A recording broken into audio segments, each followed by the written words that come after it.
saya Linda Aitrisyana. Nomor induk mahasiswa 20601241241030. Di sini kelompok kami akan membawakan usaha berupa jasa, berbeda dengan yang lain. Tapi sebelum kita ke topiknya, alangkah baiknya kita kenalan dulu. Di sini saya akan memperkenalkan kelompok-kelompok saya. Yang pertama, nama saya Joko Juseno, NIM 206012412060. Nama saya Rizika Hepajrina, NIM 20601241241026. Saya Andi Wasadi, NIM 206012444057. Halo semuanya, perkenalkan nama saya Talita Zara Kirana, biasa dipanggil Kina, dari Prodi Pendidikan Akuntansi 2020 Fakultas Ekonomi Universitas Negeri Yogyakarta. Untuk asalnya sendiri, saya berasal dari kota Yogyakarta, tepatnya di Tahunan Umbul Harjo, di dekat Makam Pahlawan. Oke, jadi buat teman-teman ini kan juga belum pada tahu ya usaha apa sih yang aku lakuin gitu ya. Jadi usahaku ini tuh di bidang kependidikan, yaitu bimbingan belajar, atau bisa dibilangnya bahasa sehari-harinya les-lesan gitu ya. Nah untuk fokusnya sendiri les-lesan ini tuh bimbingan belajar kepada anak-anak usia sekitar 4 tahun sampai, sebenarnya kita nggak ada batasan waktu, nggak ada batasan usia, cuman rata-rata anak yang les di tempat saya itu sekitar usia 4 sampai 10 tahun kayak gitu. Mungkin itu sih buat deskripsi usaha aku sendiri ya. Oh ya, untuk namanya sendiri tuh AHE. AHE sendiri tuh singkatan dari anak hebat. Jadi maksudnya itu biar tujuannya itu ngebuat dari anak yang awalnya mungkin nggak bisa baca kan, yang awalnya nggak bisa baca, nggak bisa nulis, akhirnya nanti bisa baca dan bisa nulis, dengan tujuan bisa membaca dan menulisnya itu nanti menjadikan anak tersebut menjadi hebat kayak gitu. kenapa harus ahli gitu? Oh, kenapa saya milih membangun usaha ini gitu ya? Oke, untuk kenapa membangun usaha ini, jadi awalnya itu sebelum pandemi itu saya tuh udah banyak banget project-project yang pengen saya selenggarakan kayak gitu, dan itu kebanyakan tuh cuman jadi omongan doang ya, jadi kayak cuman angan-angan doang gitu. Nah terus sampai di satu titik saya itu kan ada beberapa target yang nggak saya capai kayak gitu, terus ngebuat seolah-olah kalau orang tua saya tuh melihatnya saya kayak nggak ngelakuin sesuatu gitu loh. Nah dari situ kan kayak rada gedek gitu ya, aduh kok aku nggak dianggap ngerjain sesuatu nih. Nah akhirnya aku coba nyari prospek-prospek yang kira-kira itu sedikit relate sama pendidikan aku sekarang kayak gitu. Nah kan aku itu dari pendidikan akuntansi ya, jadi bukan akuntansi tapi pendidikan akuntansi, di mana nantinya lulus dari prodiku ini nanti itu disiapkan menjadi seorang guru akuntansi. Tapi kebetulan sendiri aku pribadi tuh masih nggak yakin nih mau jadi guru apa enggak kayak gitu. Nah maka dari itu terus aku gimana caranya aku tuh tetap punya usaha yang relate sama pendidikan aku, tapi di suatu ketika nanti aku bisa lepas dari pendidikan ini gitu, ngerti nggak maksudnya?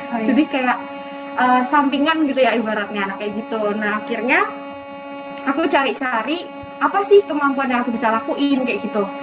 Basicnya sendiri sebenarnya aku adalah orang olahraga dan orang kesenian, dan aku nggak ada basic untuk mengajar pelajaran mata pelajaran ya kalau SD SMP kayak gitu.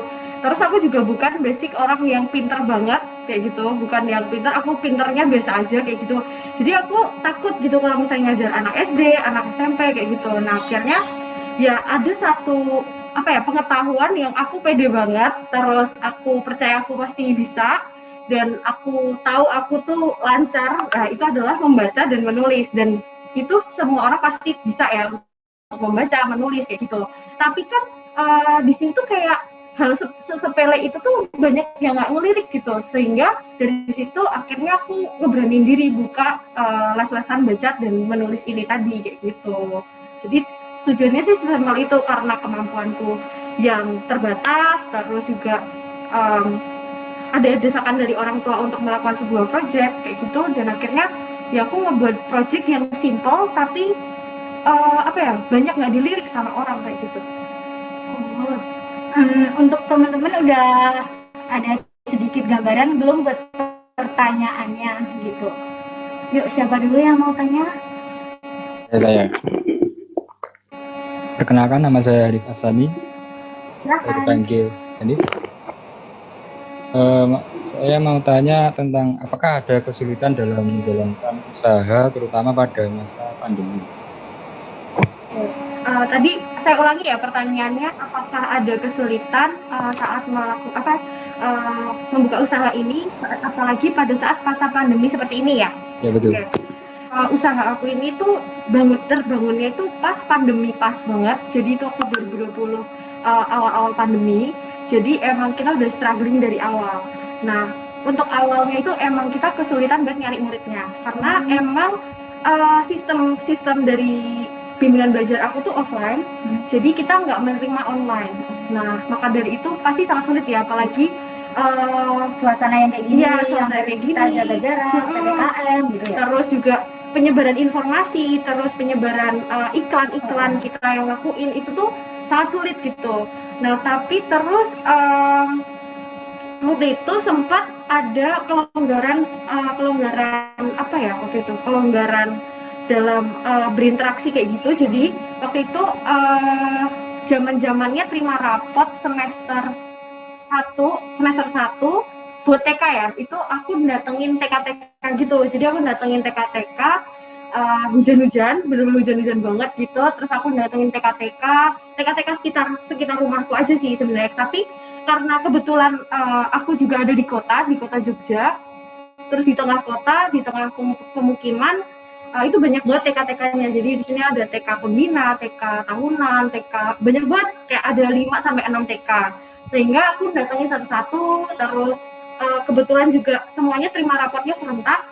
Terus aku bagiin brosur-brosur di sana, aku bagiin satu-satu gitu. Dan waktu itu karena aku belum punya karyawan ya, jadi aku bareng sama adik aku. Jadi adik aku, kita berdua naik motor ke TK-TK, terus ngasih-ngasih selebaran-selebaran itu. Nah, alhamdulillah ternyata dari situ banyak nih yang interest gitu sama les aku gitu, les pembelajaran yang aku berikan itu banyak banget yang interest. Ternyata dari situ aku juga ini sih jadi tahu bahwa ada fun fact, ternyata iklan menggunakan brosur tuh masih sangat strategis ternyata, di luar dari teknologi yang sudah berkembang kayak gitu. Tetapi di sisi lain aku juga struggling lewat Instagram. Jadi kan di Instagram itu aku punya akun Instagram ini namanya Ahli Jogja. Mungkin teman-teman bisa ngecek juga di sana. Untuk followersnya emang masih dikit banget, yaitu sekitar 100 itu masih dikit banget ya teman-teman. Tapi feedback atau kayak tanggapan dari mereka gitu ya. Income kayak pertanyaan, terus kayak nanyain info, terus nanyain itu banyak banget. Itu kayak hampir seminggu tuh paling ada sekitar 50 ini DM yang masuk kayak gitu.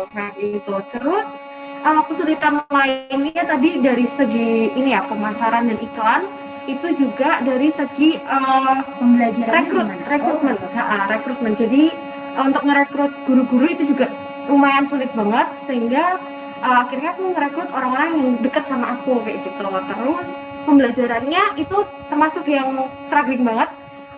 Tepatnya sih kemarin, yaitu bulan Juli. Juli itu kita vakum 1 bulan.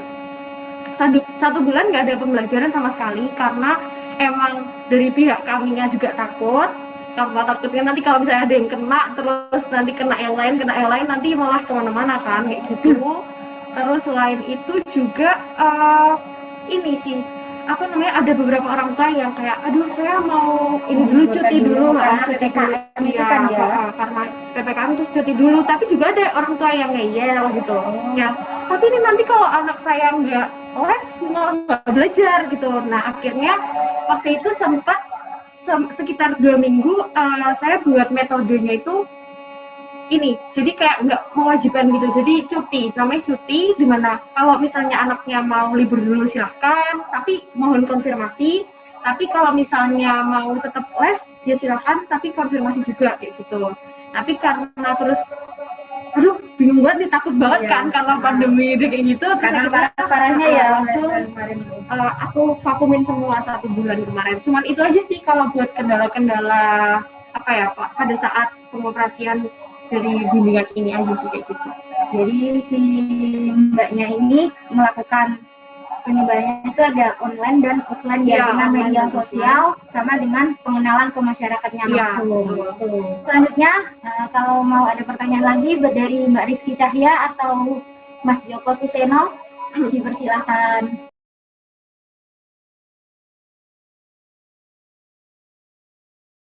Sebenarnya nggak banyak banget ya, karena emang usaha ini tuh tujuannya pertama ibadah, terus yang kedua juga buat cari pengalaman, karena saya juga masih masih kuliah gitu ya ibaratnya. Ya mungkin kalau untuk sekarang sih itu masih sekitar 15 juta. Itu dalam 1 bulan Ya, atau 1 bulan itu kotor atau bersih sih? Kalau itu boleh tahu. kotor, itu 15 juta sekitaran itu. Jadi belum dipotong gaji Karyawan gitu ya, ya. karyawan terus listrik gitu. Oke, untuk Mas Suseno, Nah, bagaimana cara itu membagi waktunya antara kuliah sama mengurus usaha bimbernya itu gimana? Halo, terdengar? Cek. Cek masuk. Masuk, Pak. Aku ulangi ya, gimana cara untuk manajemen waktunya ya? Oke, untuk manajemen waktunya sebenarnya jujur banget nih ya, itu masih berantakan banget sebenarnya. Cuman emang semenjak aku udah nggak SMA, maksudnya udah kuliah ini, itu terus pandemi, terus udah nggak bergantung sama orang lain. Kan biasanya kalau SMA itu aku tuh masih kayak itu loh, kayak Kanak-kanakan gitu besok ya? tuh ada PR loh kayak gitu, oh iya bisa kerjain gitu, baru kayak gitu. Cuman karena sekarang kuliah terus udah nggak kenal siapa-siapa kan, karena baru adaptasi baru, lingkungan baru, terus aku mulai buat to do list. Sebenarnya biasa banget sih, karena ya biasa sih kayak pakai to do list, terus ngerencanain pakai kotak-kotak, tabel kotak-kotak, terus ditulis apa aja yang kegiatan yang akan dilakukan besok, apa yang dilakukan ini. Dan aku salah satu orang yang masih percaya sama kepercayaan skala prioritas. Jadi memprioritaskan apa yang terdekat dan apa yang urgent kayak gitu. Jadi ketika ada sesuatu yang urgent banget, aku ngerjain itu duluan gitu.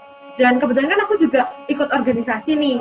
Nah, habis itu jadi rada berat juga sebenarnya. Makanya itu kenapa aku bilang masih acak-acakan buat time managementnya sendiri, karena memang banyak kegiatan yang sukanya itu mendadak adanya gitu loh. Nah itu sih kadang kurang di situ.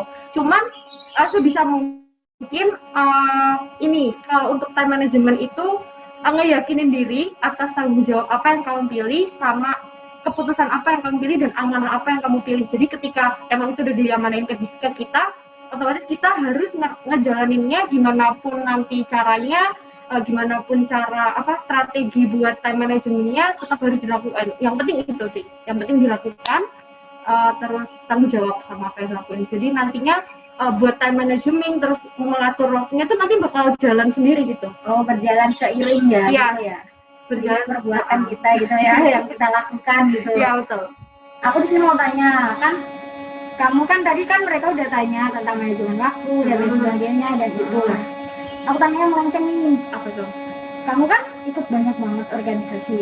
Satu sih. Oh ya, satu tapi gitu. Itu gimana sih buat kamu biar apa sih organisasi? Yang pertama organisasi itu apa sih yang kamu ikutin, terus kalau kamu misalkan waktu ngajar kamu sama si dadakan organisasi, kamu ada jadwal ngajar, nggak mungkin kan kalau enggak. Iya. Dan untuk siswanya tuh berapa sih?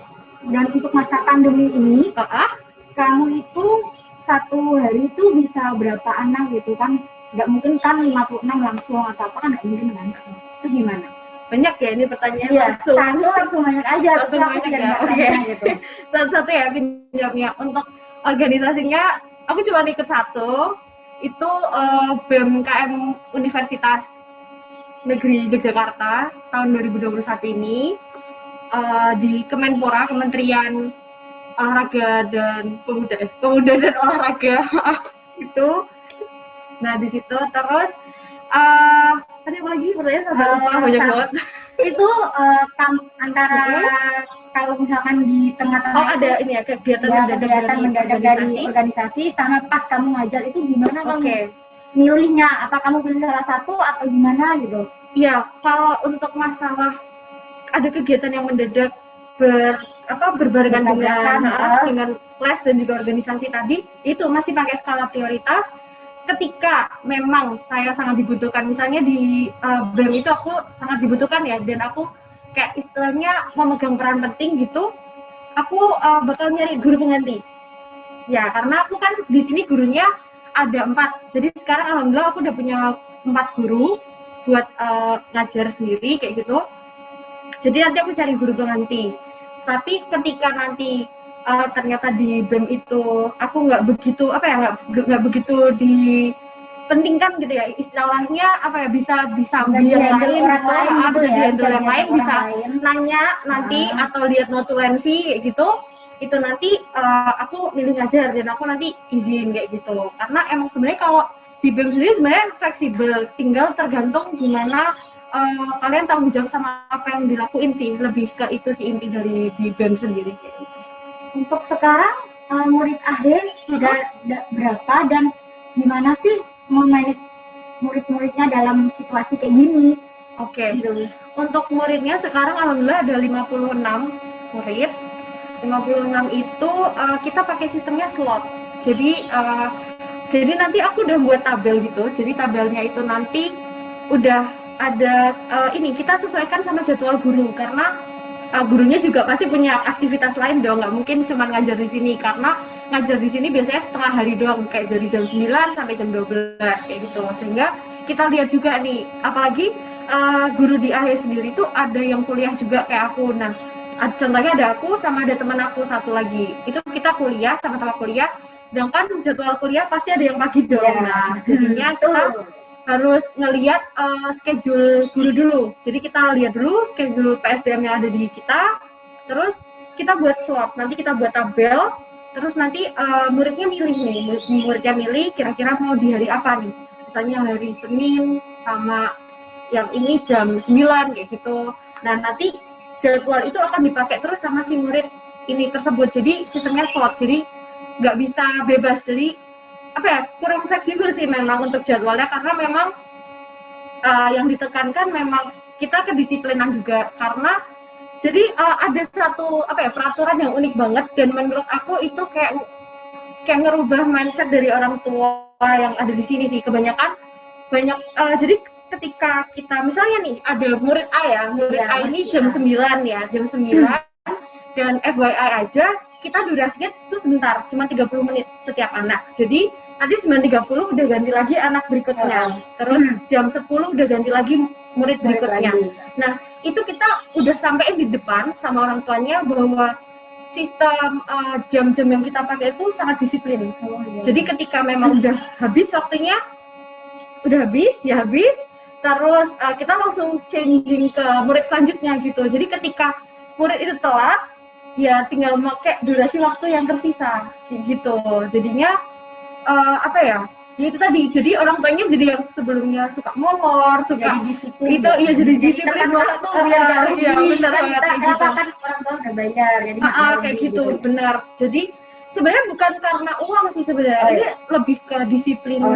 Jadi kita pengen ngedisiplinin orang-orang juga gitu, ibaratnya waktu itu tuh mahal gitu, berharga, iya benar. Dan selain itu juga ketika nanti molor dan kita ngasih kompensasi kayak ini tinggal 15 menit, nggak apa-apa kita terusin aja, pokoknya 30 menit durasinya. Nanti kasihan murid yang selanjutnya, karena kita beruntut gitu. Jadi langsung kalau misalnya ini datangnya terlambat terus kita pakemin pakai 30 menit itu kasihan ke belakang. Takutnya molor gitu ya, molor, dan yang nungguin untuk murid berikutnya juga tambah lama kayak gitu sih. Itu sih.